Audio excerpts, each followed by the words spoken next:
이제부터 저희가 이제 물어보고 싶은 거는 이제 전반적으로 이제 어떤 생각을 가지신 분들인가 저희가 그걸 알기 위해서 먼저 당선되신다면 제일 먼저 할 게 등록금 심의위원회인데 거기서 사실은 이 총학생회가 어떤 총학생회인지를 판가름하는 부분이거든요.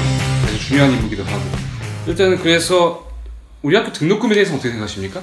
저희 학교 등록금 당연히 저희 서울 시내에서 비교하자면 어떻게 보면 싼 편입니다. 어떻게 또 비교하자면 국립대들 간에 비교하자면 비싸다고 할 수 있어요. 비싸죠. 저 같은 경우는 공대생이거든요. 270만 원을 부담해야 돼요. 270만 원의 등록금 꽤 많다고 생각해요. 근데 사실 제 생각은 좀 장학금의 기회를 많이 늘리기보다는 차라리 본질적으로 등록금을 줄이는 게 더 낫지 않나 저는 그렇게 생각하고 있습니다. 어떻게 학교 측으로부터 등록금을 내리려고 노력하실 겁니까? 설문이나 이런 걸 해서 학생들이 대부분의 학생들이 이 정도의 등록금을 생각하고 있다는 걸 보여주고 싶어요.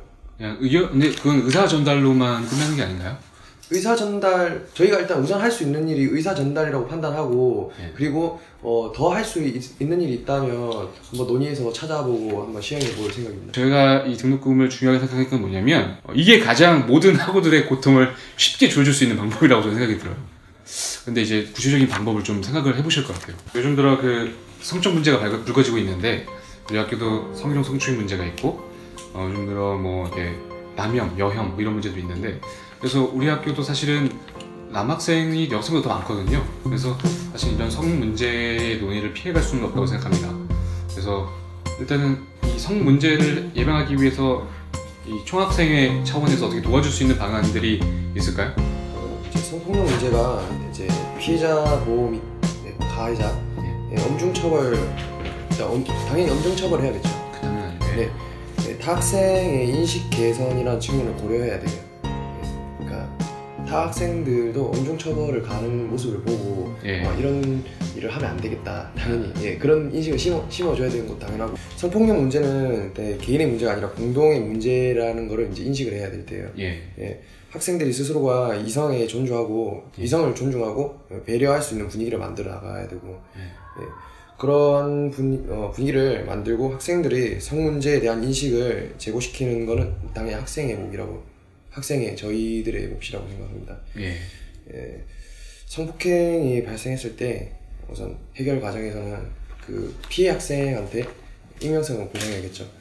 뭐 소문이 돌면 좀 그렇잖아요. 그렇죠. 그렇죠. 그게 제일 중요한 거죠, 사실은. 그리고 신체적, 정신적 피해를 확실히 구제해주고 성폭력 문제로부터 보호하면서 또 가해 학생에게는 당연히 아까 말했듯이 엄중한 처벌 그리고 정당한 응고를 실현해야 동시에 타 학생들이 유사 사건 다른 또 타 학생들이 또 이 사건을 엄중하게 처벌해야만이 그걸 보고 또 다른 사건들을 예방할 수 있지 않을까.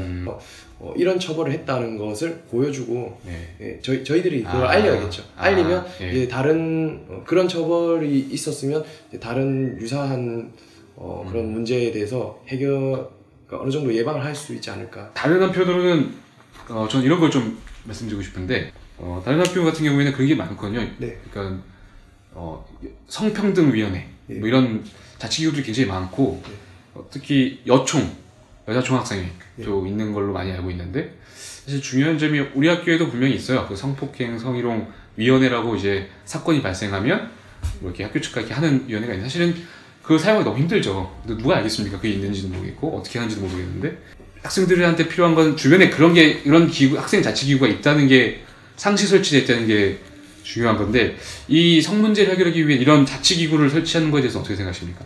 제가 알기로는 여총학생회가 총학생회 산하기구 그렇죠. 그렇죠. 산하기구고 일단 여총학생회가 생기는 부분에 대해서는 여학생들도 반대를 하는 입장이에요.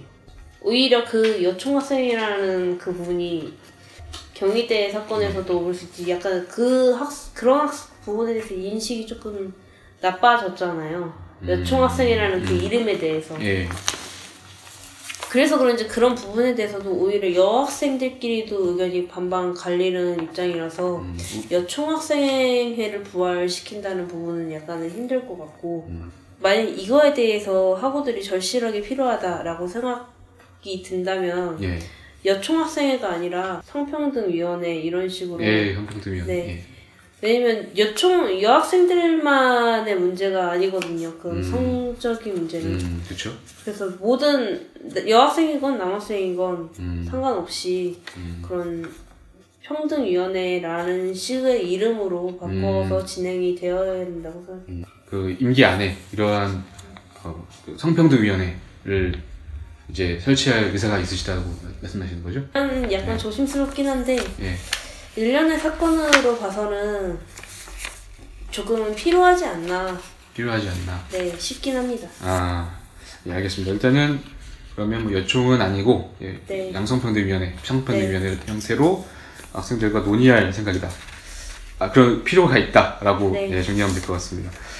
이제는 마지막 순서인데 이제 본인 자랑들을 할 시간입니다.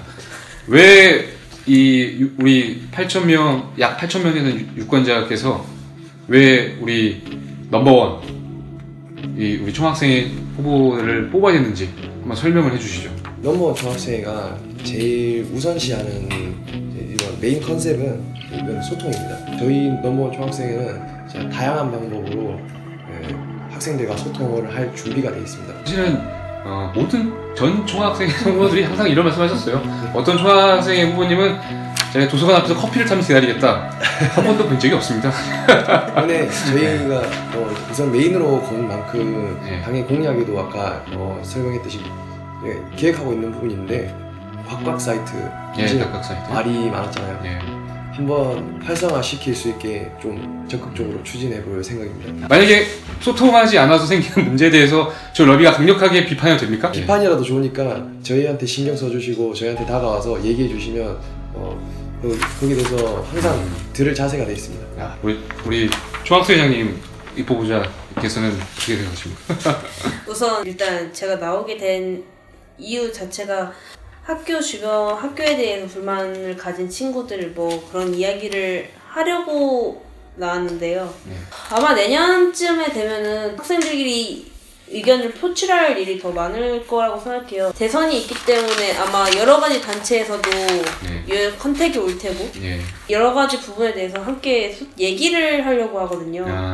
대표자자를 하면서 학생회와 학교 본부라는 것과 그리고 학예 정치에 대해서 배워왔는데 제가 그 단연간의 경험을 토대로 내년에는 좀 더 발전할 수 있는 학교를 만들고자 하는 게 목표예요. 1년이라는 임기지만 그 기간 동안 최소한 학생회를 보면서 부끄럽다라는 그 말 한마디만은 안 나왔으면 하는 게 제 목표입니다. 9일부터 17일 화수목 3일간 투표 일정이 진행되는데요. 그 후에도 학생회가 하는 일에 대해서 항상 관심을 주시고 그리고 닥달해 주시는 그런 서울과학기술대학교가 되었으면 좋겠습니다. 감사합니다. 이상으로 인터뷰 마치겠습니다. 감사합니다. 네, 감사합니다.